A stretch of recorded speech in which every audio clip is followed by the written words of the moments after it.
Welcome back, everyone. This is Angie Huffman of the Business Edge, and this week we were talking about managing your cash flow in a business and the importance of managing that cash flow and how to do so.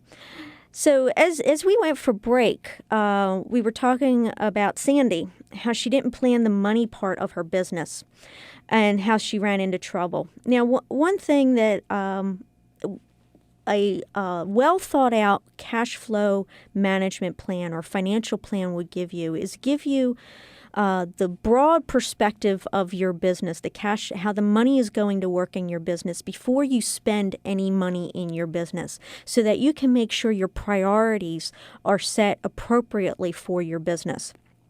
So what Sandy ended up doing, that is common, once again, this is very common among small business owners, is that she ended up spending lots of money on what I call infrastructure. She had the location. She rented a location. She bought all the sewing machines she needed, the cutting tables, fabric to clothe everyone in the United States. She had enough pins, needles, she had everything she could need to service just about any client she ever had and teach any amount of students that she would ever need or would ever have in her classes. But because she didn't have a cash flow plan or a budget for her business that took into account everything for her business, what she ended up not doing was she didn't have money to spend on the things that would really grow her business, such as marketing. She spent so much money on infrastructure because she needed to have all these things that she didn't spend any money on marketing. And by the time she got to the point where she felt like she had everything she needed in order to run her business, all the things that she needed in her business, she had no money left over for marketing. And without marketing, you don't have a business. I forget what the movie was. It was a baseball movie where I think Kevin Costner was in it, where he was told, if you build it, they will come. Build this big baseball diamond field in his corn field or whatever. In real life, that does not happen. If you build it, if they don't know you're there, they won't come. So you can have all the infrastructure in place. You can have the fancy offices. You can have... Thank you, Alan. The movie was Field of Dreams. So I'm not a movie buff, so I don't, I can remember parts of movies, but not what the movie was. But anyhow, if you build it, they will not come if they don't know you're there. So no matter how much money you spend on the infrastructure piece of your business, if you haven't included in your cash flow management plan a way to finance or, have costs set aside, money set aside for marketing your business, you're not going to have any business. So one mantra I've heard, and I again, I'm fuzzy on the details here as far as who said this, but I read somewhere that what your primary goal as a business owner, your first step is to get the business and then worry about how you're going to deliver it. So instead of making sure you have all the infrastructure pieces in place, you need to make sure you're doing the marketing first, and then that'll generate the revenue to help you buy the infrastructure.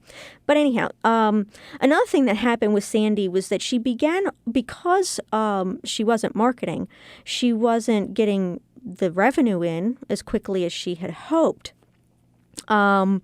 So then she thought, well, it's the service that she's offering. Not that nobody knows about it, but the service she's offering, nobody wants it. And so she started adding additional services like costume rentals and little girl dress-up parties. And she even began selling makeup in her studio as well as other products, trying to generate revenue. However, it still was all in that frame of if I build the infrastructure, they will come, but nobody knew she was there. She wasn't doing the kind of marketing that she needed to do. She also ended up, because she didn't have a plan as to what services she was going to offer and what prices she was going to charge for those services, she let her focus become diluted, and she started going off in all kinds of different directions. And if she had had a plan in place, this might have helped her to stay focused on what she was doing. She kept adding services, hoping to start making money. But what she was actually doing was draining her cash even more quickly because she was not focusing her resources on building her business. Dan had this problem as well. He had set out to do landscaping design, where he would then complete the work of the design. He'd come out, figure out what the plan was for you, help you, decide where you wanted your patios and your bushes and all that kind of stuff. And then he would come out and do the, plant the bushes and put in the patio and those kind of things. That made perfect sense for what he loved to do. But then because he didn't have a plan in place for his business, a cash flow plan and also a business plan in place, people started asking him, well, will you cut my lawn for me too? Well, because Dan didn't have a plan and he didn't know what he was going to say yes to and no to. He said sure, and he needed the money. He wasn't getting enough of business quickly enough, so he was running into cash flow plans. And so now he's spending money on buying a bunch of lawnmowers and on employing people to go out and cut the lawns, which was not a core piece of his business. And then if somebody asked him if his company did weeding, he said yes. Because he's looking for anywhere he can bring money into the business without having any kind of plan, pricing plan, cash flow management plan, what equipment he needed, how many employees he needed. Then what ended up happening was he ran out of time to do the work that he wanted to do. So if he was so busy doing all these other projects that were not part of his initial dream of his business, spending all the money on those other areas, yes, they were generating some cash flow inflow for him, but he didn't have the time to spend on getting the kinds of work that he really wanted to get. He didn't have the resources, the money to spend on the marketing and so forth to get the work he really wanted to do. And that's because he was chasing money without a plan. A well thought out cash flow plan, budget, financial projections, whatever you want to call it, can bring your business into focus. It gives you a framework for making purchase decisions. It tells you how much you need to charge your customers. It tells you how many of them you will need to make the profit you want to make, and gives you guidance on what spending you need to say no to, not just what you need to say yes to, but especially what you need to say no to. It helps you figure out how you are going to live through those natural slow times in your business cycle, like Dan's slow winter months. And most importantly, it will tell you when you will be short on cash so you can plan well ahead of time how to deal with that cash shortage. An example would be a retailer I worked with. Their biggest, John was was not the name of the owner, but we'll call him John. He had a hobby shop, and his biggest time of year was, you guessed it, we're all doing it right now, shopping like crazy for Christmas. Many of you probably aren't even listening to this unless you're driving from in your car from one mall to the next today. But his biggest time frame, busiest season of the year was from Thanksgiving through Christmas, because that's when people came and bought gifts for all their hobbyists and their families. And John kept running into this never-ending cycle of having to borrow money at the last minute, pay the absolute hugest interest rates on buying enough product to get through the Christmas season. And then just as the Christmas season ended, and of course his major cash inflow season ended, he then started having problems with making payments on the debt for the products he had bought. And this was a never-ending cycle. Well, when we sat down and figured out what his cash flow plan was, we figured out he actually needed a good bit of money back in July for the Christmas season. And instead of waiting until last minute to get the money, to borrow the money for his products that he needed at Christmas time, we were able to arrange that line of financing back in January where he could get the best rate. And then he wasn't paying so much in interest that it ate up all his profits. So what do you do to create this plan, this cash flow budget, this cash plan?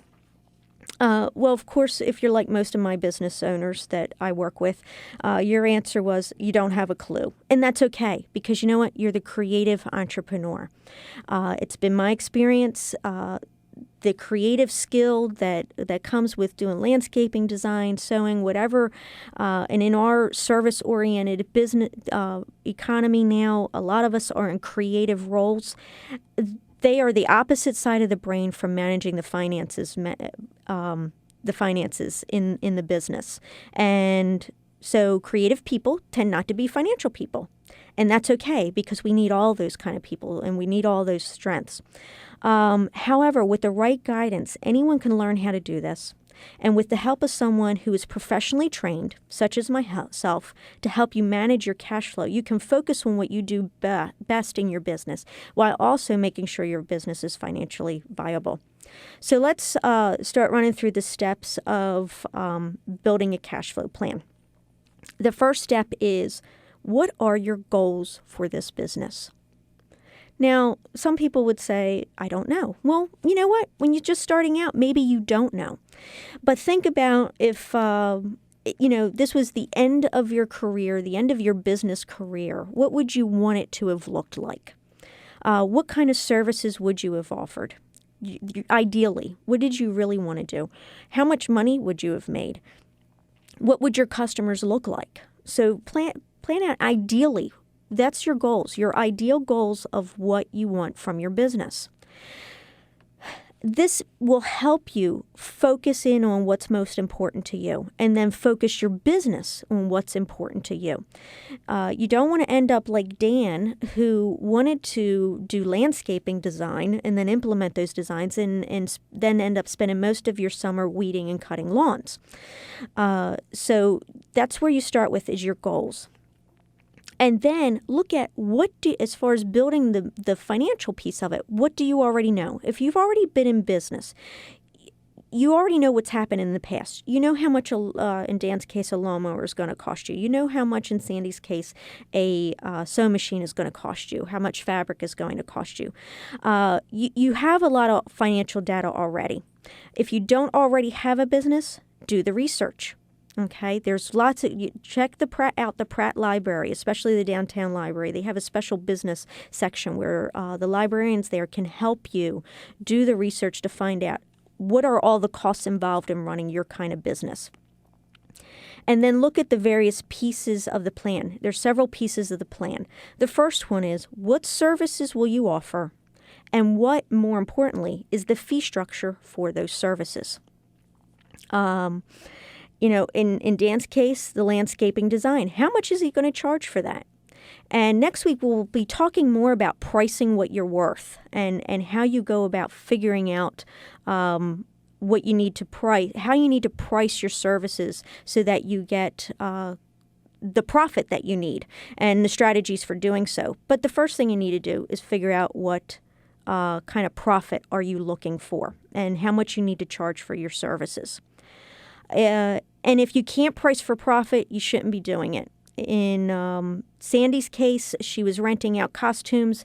That was a money loser. The people who rented costumes from her were not willing to pay enough money for those costumes to be profitable, for that business to be profitable.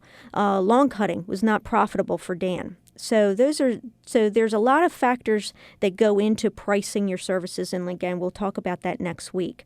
When we come back from break, we're going to talk about some of the other factors.